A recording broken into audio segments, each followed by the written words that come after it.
Guess what? You just found the Above Board podcast, and you're here with the John FK. Oh, no, that doesn't. The JFK and the Rich B. Welcome, welcome, welcome. We're so glad you're here. So we're going to be doing a multi-part series. Now, this is part one. And, you know, everybody always does like 3-part series, but we might be odd and do like a 4-part series or like a 7-part series. We're just going to see where this goes. But this is something that a lot of our listeners and subscribers and even just some friends in our circle and some of John's clients have talked about. And what we would like to call this is purpose and profit.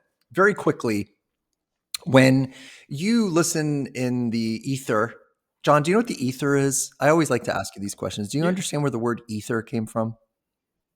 I don't know the origin, so I'd love for you to share with me. They believed that there were, you know how there's the primary kind of like the fire, water, air, you know, that kind of stuff, earth. They believed in times in the past that there was also another substance called ether, which then turned into like, they believe like the space above us, the unseeable thing. And it took on like a spiritual nature. So the people that were the scientists of the day who kind of combined kind of mysticism with science, they would say the ether, like, you know, I pulled this from the ether. So I just, you know, my daily elderly vocabulary for you, because, you know, I want to keep you well-rounded because you're an old soul. But if I use the term all the time. Do you really? I didn't know the origins, though. Of course I use that term. Well, I'm going to put this out in the ether. I have known you for a long time. I never heard you say, you better use the word ether in a sentence with me by the end of this week or we are no longer friends. I'm just putting it out there. Don't expose me on this podcast. I use old terms. Use an old people term right now, just off the top of your head. Oh, yeah. Hold on. No. Don't. No, I got one. And I want to say it because I've been saying it all week and Jackie gets mad at me when I say it. Oh, no. What was it? That hurts like the Dickens. I have been saying that like after my workouts and stuff. I'm like, oh, my muscles hurt like the Dickens. I'm going to text her today. And at some point, I'm going to create a fake conversation where I'm going to talk about something. She's going to respond. And I'm going to like, yeah, you know, but it hurts like the Dickens. And I'm just going to do it. And please, if she responds to it, you have to let me know. Okay. Well, I use it now like for other things. Like she made dinner the other night. I'm like, this food is bomb like the Dickens. Like I just end everything with the Dickens. And it's hilarious. Man, Jackie, that outfit looks good on you like the Dickens. Like you could just say like the dumbest thing. Okay, do you know the origin of like the Dickens? Okay, can you tell us? So the author, is it Charles Dickens, the one that wrote like A Christmas Carol and all that kind of stuff? So he would write stories that were very deep and could get into your emotions and could make you feel like sad or whatever. So they would say it hurts like the Dickens. Is this real? I'm Googling it. Yeah.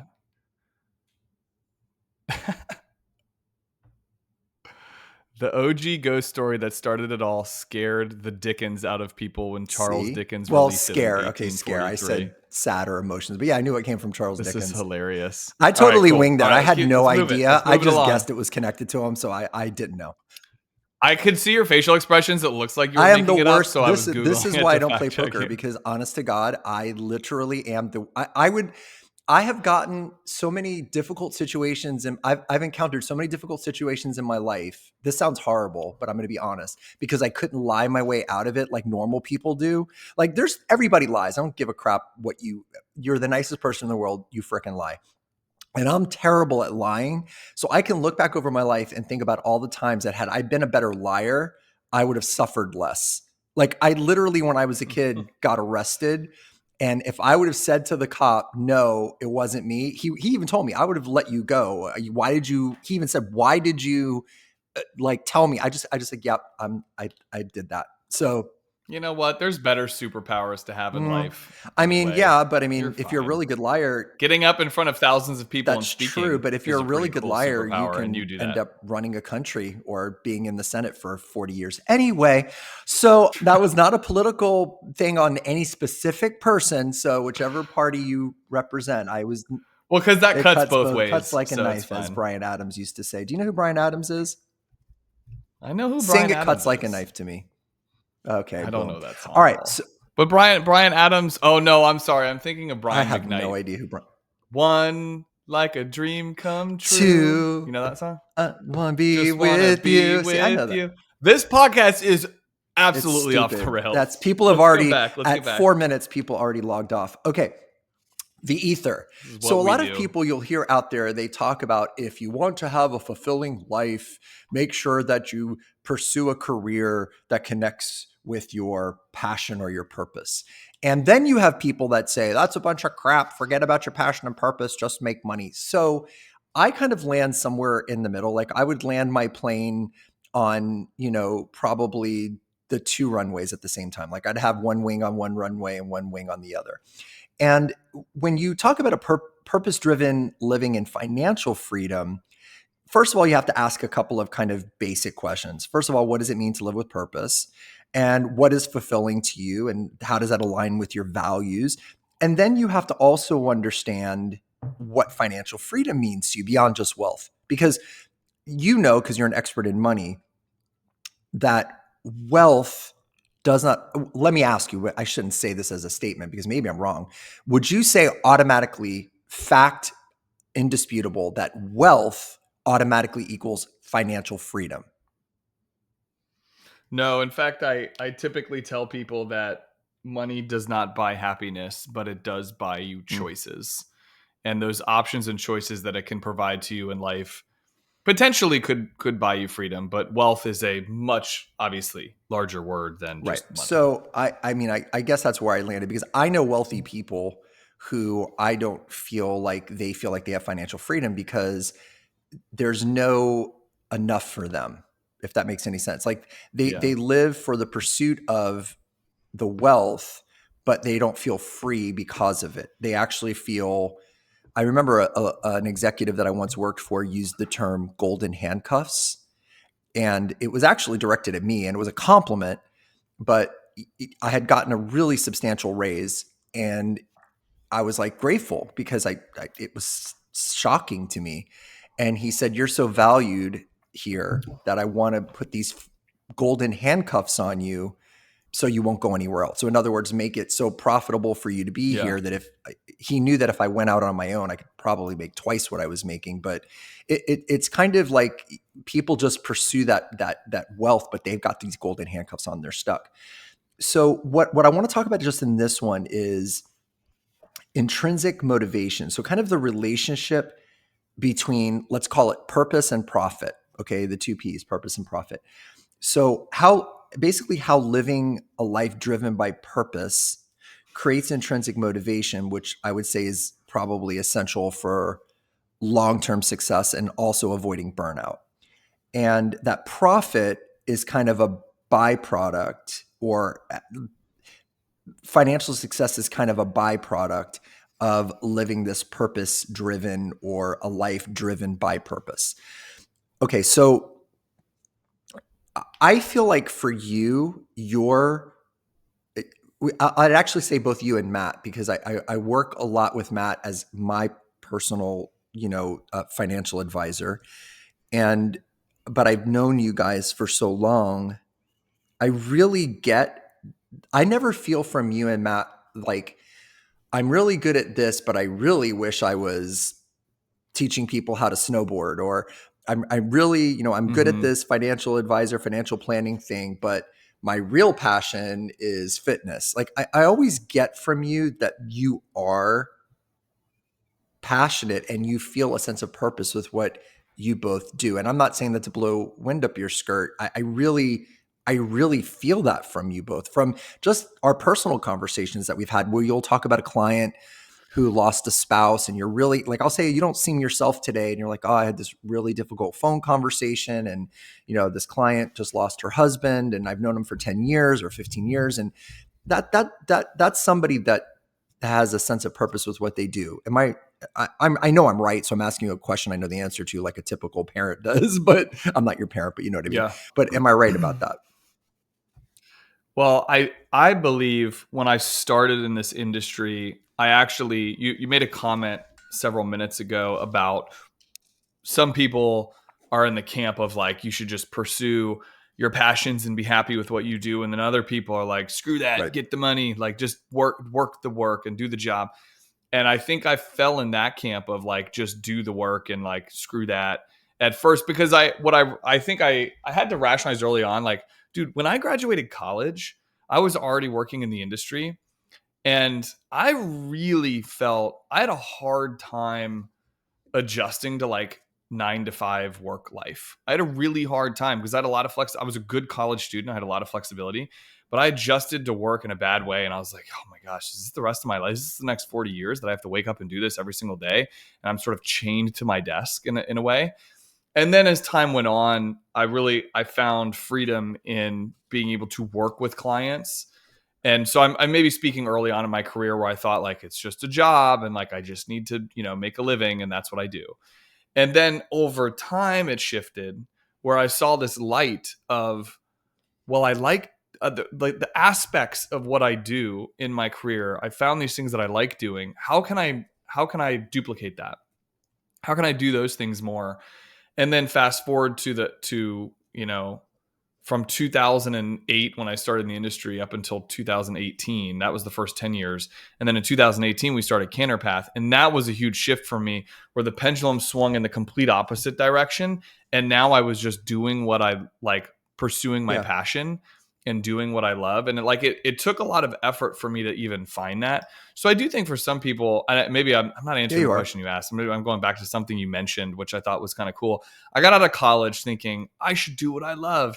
And then I got in this industry and I'm working 9 to 5 and I had 2 weeks of vacation and I made $28,000 a year. That was my starting salary. And I'm like, this sucks. This sucks. Is this the rest of my life? This is what work life looks like. I didn't know this is what it was going to be like. And so then I shifted my mindset into like, I guess I'm just going to do this as a job. So like I kind of swung, and as you know me, my emotions can swing in big directions, one or the other. And so, but it took a while for me to get back to passion. And now I think I'm firmly held in that belief that if you can somehow find a way, it took me 10 years in my career. And it took the first 29 years of my life. Like I didn't start with Matt. We didn't start Canterpath until I was like 29 or 30 years old. So it took the first 30 years of my life thinking it was going to be one way and then finally uncovering that. So I think if you can try to find that passion, you're right, Rich, that intrinsic motivation and desire that burns within you is the thing that calls you to wake up every morning and face the day again and again and again because you're excited to face those challenges. So I know that's a little woo-woo, but that's for sure I don't think journey. It's woo. I think that's backed up by psychology and business research. I firmly believe in this. Being on the journey is what leads you to the treasure. Any hero story, you don't get to the pot of gold, the magic wand, the sword of destiny, the whatever it is, the golden fleece. You don't get to it if you're not on the journey. And I think being on the journey is what leads to the treasure. A lot of people, I think, have an unrealistic expectation that if you like doing something, like let's say I love fitness. Okay, great. I did start my life out, well, not my whole life, but I mean, at one point in my life, but early life, 18, 19, 20, 21, I was in the fitness industry. I managed gyms. I was a personal trainer in New York City. And in a different world, maybe that would have led to me being a fitness guru, having my own video series, opening my own gym. And who knows, maybe I would have been extremely successful at it. Maybe I wouldn't have. But it didn't end up being that. My journey was very different. But I think that if you don't go on the journey, if you just sit around or think about it, you don't get to the treasure. You certainly don't open your eyes one day. That would be the shortest hero story ever. Once upon a time, she woke up and put her feet out of bed and stepped on a board under her bed that moved. And when she opened it, there was 7 boxes of treasure at the end. I mean, that's like the most boring story ever. And so I think sometimes just being on the journey is what leads you there. I think there's a lot of people listening to this who I'm going to guess, if I had to like have a number, if the 4,000 or so people who, download our podcast every single time we do it, if I could put them all in a room, I would guess their average age is 46 or 47 if you averaged it. I think there's some 20-something-year-olds. I think there's some 70-something-year-olds. So there's a lot of people who are presently in the workplace and they're thinking, like me, I'm 57. I'm not changing my career. I'm passionate about fitness or I'm passionate about art, but I'm not changing my career. And then here's where I want to kind of go with this particular version, part one.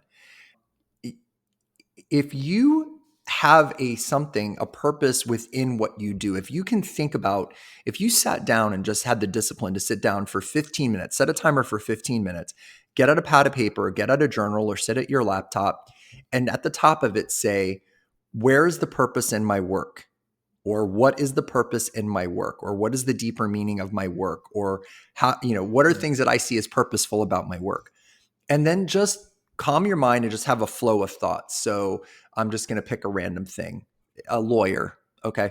I'm I don't know. I'm a prosecuting attorney. Okay. I get to, put bad guys away. I, make the world safer for our children. I help get people who are, committing crimes because of substance abuse issues. I'm able to negotiate deals where they can go into rehab and get and change their life. You could find the purpose in that. If you're a, healthcare worker, that might be a little bit easier because it could be about healing and making people well or whatever. And then after you do that, I believe that you think about, you write next to it or have a line and you write next to it, what are the things that make you happy? What are the things that you do that bring you joy? So I'm going to use you. Okay. So a financial advisor, you love to work out. You enjoy it. You, as much as we always joke around about like the 75 hard and all that kind of stuff, I see you in your garage working out. I see you doing your walks. You love working out. I would say that's something you're passionate about. You enjoy that. That's something that's personally fulfilling for you. Am I right or am I wrong? Okay. Yeah, you're correct. In your world of financial planning, like if I was your executive coach and you said, I love financial planning, but, and I know the purpose and I help other people, but, there's some other things that I'm passionate about. It's very easy to connect the two. So I'll give you an example. Let's say at Candor Path, you realize that if your clients are healthy and live longer and do well, that means they're going to work, they're going to stay longer in the workplace, they're going to make more money, they're going to have better, they're not going to have to spend money on surgeries and, crutches and, whatever else. And let's say as financial advisors, you offered some kind of benefit for a fitness membership, or you, as part of your advisory thing, offered that and said, as a sidebar, I'm really into health and fitness. I'm happy to have conversations with you about how to put a workout together, how to diet, how to eat. You would probably get very excited if you had some guy as a new client and said, hey, John, because John, for those of you that don't see John, when we do these podcasts, they're not usually, uploaded as videos other than little excerpts. John's a very fit person. And I can imagine that, you might have a client say, oh, I wish I was like you, or I wish I could be fit like you. That would be a way that you could connect that personal, fulfilling thing that you love to do that seemingly has nothing to do with financial advising to what you do, to financial advice. I just used like one example. If you were passionate about being a cooking, which you're not, but let's say you were, you could, talk about healthy eating for your clients. Or if you were passionate about art, you had a client that was, talking about being stressed, you could talk about how relaxing it is to draw or to sketch, or, you know what I'm saying? So there's always a way to find how you can look for, when you write this list of things down that you find purposeful about your work, and then think about what are the things that bring you personal enjoyment and fulfillment, how you could cross pollinate those. Sure. I would say that my fitness, yes, I like my fitness, but it does connect back to my passion for the work that I do, because I know that I love helping people find financial freedom. I love having a couple months ago, we overturned a ruling from the Social Security Administration for a client's situation. And for me, that was like such a win and such a high. And I love those. I love tough conversations. Sometimes we have to tell clients, hey, it doesn't look like you're going to be able to retire when you want to if you continue down this track for the next 8 to 10 years. And so we got to right the ship now. I love identifying those things with clients. And sometimes that's hard conversation. Sometimes it's heavy conversation. Sometimes there's tears. Yeah. We lose a loved one. We're planning for someone was diagnosed with a terminal illness, and now we're planning for that. So the heaviness of my meetings from time to time, and Matt's as well, is certainly present. And also, you don't always know when that's coming. You have a review meeting scheduled on the calendar. Client doesn't want to share that information ahead of time. They have the meeting with you and they say, by the way, I have some bad news. We need to tell you, so-and-so is sick. And so I wake up in the morning, and I'm a morning person. I like to get my workout in early. I like to wake up early. And I think a lot of my discipline with working out, let's say, is driven by, I need my mind to be mentally sharp. And my mind is always sharper when I get my workout in. And it doesn't matter if it's a 10-minute like little lift, like just a hit thing, or a 60-minute heavy lift, or a 40-minute walk. Like I just need to do something to get my juices flowing. And I justify it. And a lot of times, like I tell myself, like I got to get my mind in the right space for today because I got a lot going on today. And that's how that's how I can tie fitness back into how I perform with my work. And then same thing with my kids. I have a passion to be with my kids, and I want to, be the fit dad that can like lift them up and throw them in the pool and like play with them and stuff. But I would say that I love the idea of like, my first thought was I should start a 75 hard group within my clients and like see which clients want to do 75 hard with me. But I love the camaraderie and the relationship that is built in my industry. You think about like, besides maybe your doctor, we're having pretty heavy conversations with people. So to build that connection and relationship through fitness, let's say, which is something else I like, but it all does tie back to my passion for what I do. And I would imagine the same is for you. Like you cannot afford to, like last week, I don't know, you were flying all over the country. So you were flying somewhere, you got a big speaking event, you're speaking in front of like 1,000 people, whatever the number was. I don't even know. 724. But let's say it's that 724 people. You can't afford to go into that with low energy. You can't go into that feeling tired, eating a bad meal before you do that, feeling lethargic. No, you probably, if I know you probably fasted until a certain point in the day. You probably got a workout in. You ate something healthy before, or after. Like you did all these things to put your body in a prime position to then do the thing that you're called to do from the purpose and the work that you do. And so I could see the ripple effect, and I can tie back almost anything I do to that. I meditated this morning. I don't do it every day, and I'm trying to do it more. And I talk about it a lot on this podcast, but like I do it so my mind is clear for the day ahead. Absolutely. Like, make no mistake about it. You're passionate about that. And that's, you're in the couple of minutes that you were just talking, I was looking at your face, and I could see almost like an excitement, as opposed to if I was like, tell me about the newest 401k rules that affect people who are, within the, you would be like, oh, okay, da, da, da, da, da, da. And it, and you care about it. But this stuff, you were like, oh, and I do this, and I do this, and I do this. And that's exactly for the people that are listening. If you even rewind and listen to the last 2 or 3 minutes of John talking, his tone changed, his tenor changed, his voice went up a little bit. He talked faster. I bet his heart rate went up because he's excited about that. So this is the call to action that we want to do for this part 1. Listen to that inner voice inside of you that is saying, this is what excites me, turns me on, fires me up, makes me talk fast in my life. And you may not see a direct line between your job as a teacher, or your job as an executive, or your job as a nurse, or your job as a physician, or your job as a Uber driver, or your job as whatever it is that you do to put food on the table and pay your rent or pay your mortgage and whatever it is that you do. Okay.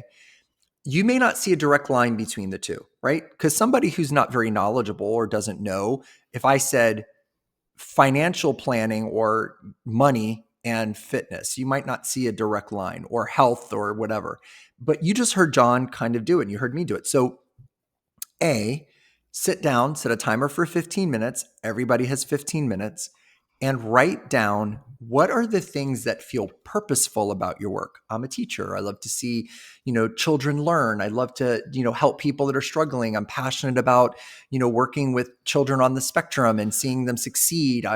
Whatever it is. Okay. And you write that down.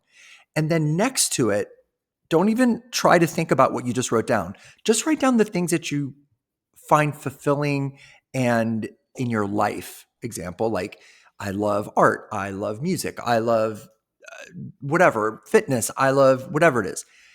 And then stop and be creative and look at each one and almost draw a line over to the other list and go, how does this connect? How does art connect with working with children who have a learning disability? Oh, well, blah, blah, blah. You probably find a really easy connection in that. How does fitness connect to my work as a, orthopedic surgeon? Oh, well, that's, that might even be more obvious, right? I know when I go to my vascular surgeon for my stuff, my circulation issues that I have with my legs, he always says the fact that you're not overweight and that you're in shape for your age is really helping you a lot. And he even said to me, I wish I could have you talk to some of my patients that are your age and younger that don't get it, because you're way worse off than them diagnostically, but lifestyle wise, you're doing so much better. So the call to action is this for this part 1 of a multi-part series. Oh, my dog wants to. Vader's ready Vader, to come, give the come. call to action. My dog is protecting me from the Amazon guy. Too bad he doesn't do that right before Dawn hits add to cart. Like, I should train him that when she's about to hit, or me for that matter, that he barks at us, because maybe we would save some money and my financial advisor would be happier with me. I'm talking to you, Matt. So the call to action is to write those 2 lists and spend the time thinking about this. And we're going to dive deeper into what to do with it after that, and maybe some ideas. And I'll let John throw in his thoughts about that as well. Well, I want to say something that, and I'm going to use, I just want to use your career briefly as an example of this. So I wrote this down while you were talking, because we have the title of this is Purpose and Profit. What I wrote down is purpose leads to discipline, discipline leads to opportunity, and opportunity leads to profit. So there's like a pathway from purpose to profit. And I think where I'm going with this is thinking about, when you have your calling and you find that purpose for you as a nurse, when you were a children's pediatric nurse, I did that. Right. And you did that for how many years? So pediatrics, between oncology and pediatric ICU and flight nursing, was about 10 or 12. 10 to 12 years. And so finding that purpose and that thing that you're very passionate about. And what I would imagine, if I know inside the margins of your daily living, it was getting up early and studying to become an RN, studying throughout. I mean, you actually told me a story when you were working multiple jobs, studying on nights and weekends. I mean, it was like literally every waking moment was working towards that. Then you become a registered nurse, and you're probably taking extra shifts. You're putting in overtime. You're doing more work. You're putting yourself in this situation through discipline, which you have discipline now because you're following your purpose and your passion. You're excited about it. And then, lo and behold, this new opportunity presents itself at the hospital that you're working at, where someone comes to you and says, hey, and I'm adding in a lot of, I'm forgetting a lot of details. I'm just kind of shortcutting it.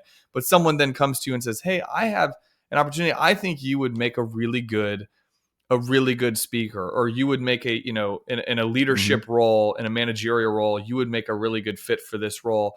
And so then that opportunity presented itself, which ultimately led to profit. And you didn't do any of that stuff to make more money. But my point is, that's why I wrote that down, because I was thinking about your career, and I really think that connects. Like, purpose leads to discipline, discipline leads to opportunity, and opportunity leads to profit. And I'll pause. No, and see what you think. I absolutely love that. And if you think about what I said earlier about being on the journey is what leads you to the treasure, that's what you just said. Because just by being out there in the world and doing what you're doing, being on the journey, then you sometimes realize while on the journey, oh, this is the treasure that I want, or this is the opportunity.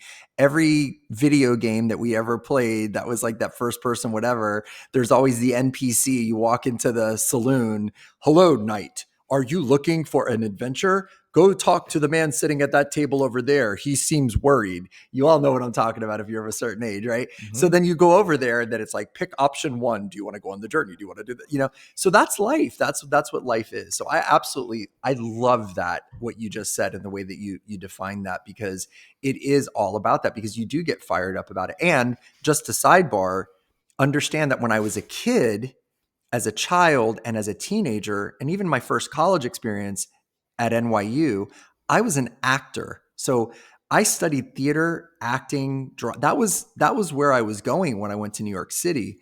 And that would be, if like you'd say, like, what was your dream? Well, maybe not so much anymore, but back in the day, I wanted to be the next like Al Pacino. Like I wanted to be an actor. Now, while I'm not an actor, I'm on stage all the time and I'm telling stories and making people laugh and bringing emotion. So my passion and the thing that I felt really purposeful about, that I enjoy, I've now connected to my healthcare, which now connects to what I have been doing for a living for 16 years. So it is a really interesting thing. You literally, I feel like I've lived this. So I get this at a deep level, but I also know that people are struggling with it. So yeah. I agree. And I think I should replace the word profit with wealth, which you said at the very beginning of this. Like, you kind of defined wealth doesn't have to mean money necessarily. And whether someone's 26 or 76 listening to this, depending on what phase of life they're in, if they're retirees listening to this, it doesn't necessarily mean making more money. That, you know, that purpose can lead to discipline, which leads to opportunity, which leads to wealth in an abundant. Exactly. Like, that could be a return wealth on your of time. Happiness. That could be what feels good to you. Yeah, wealth of your joy, wealth of happiness. I especially think as I'm getting older, I realize that the value that I bring to the table is experience. Granted, you know more about money than I do, and you know more about a lot of things than I do. Matt knows more about money. Matt can fix things. Matt, you know, all these things. But there's stuff that I've been through, thank God, that you guys haven't been through, or just by being 20 years older than you know? So I just think it's older people sometimes forget that their gift or their purpose could be their wisdom and their experience and their time on this earth. Yeah. So speaking of time, absolutely. I think we're at time for part 1, because I think there's so much more we can do and talk about this and have more conversations down this road. So can you explain, just so my ears hear it again and everyone listening, what part 2 will be? I could.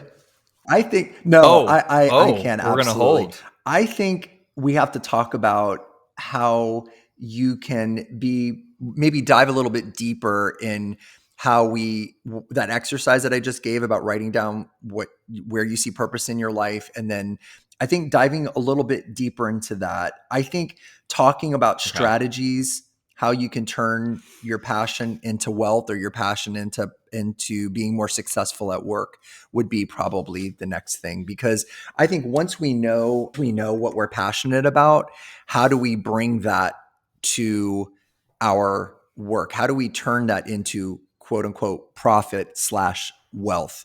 So good. You know, that's, I wanted you to put that. Yeah. I wanted you to put that out there in the ether, so that, well, I didn't want the next podcast to hurt like the Dickens. No, I've been working on this like the Dickens. So I think it's, can you imagine if nobody like listened to the first part, they just tuned into this, they're like, what the heck?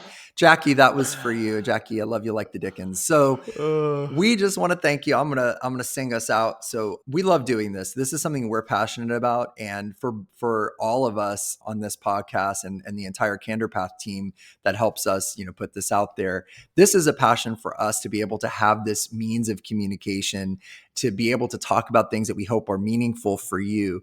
But really, we want you to be able to have some takeaways from this. And the takeaway is, if you're struggling a little bit with burnout, or feeling like you've lost your way, or, you know, I'm not really super excited about going to work anymore, start thinking about where are the things where you create purpose in the work that you do every day. And B, what are the things that you're passionate about in your life? And how can those things connect? That's what we'd love for you to do. And until the next time when we come back and talk maybe a little bit more about some specific strategies for how to do that. So until the next time, From all of us at the Above Board Podcast, we appreciate you. We're grateful for you. And we hope that you have an amazing day. Thanks for being here.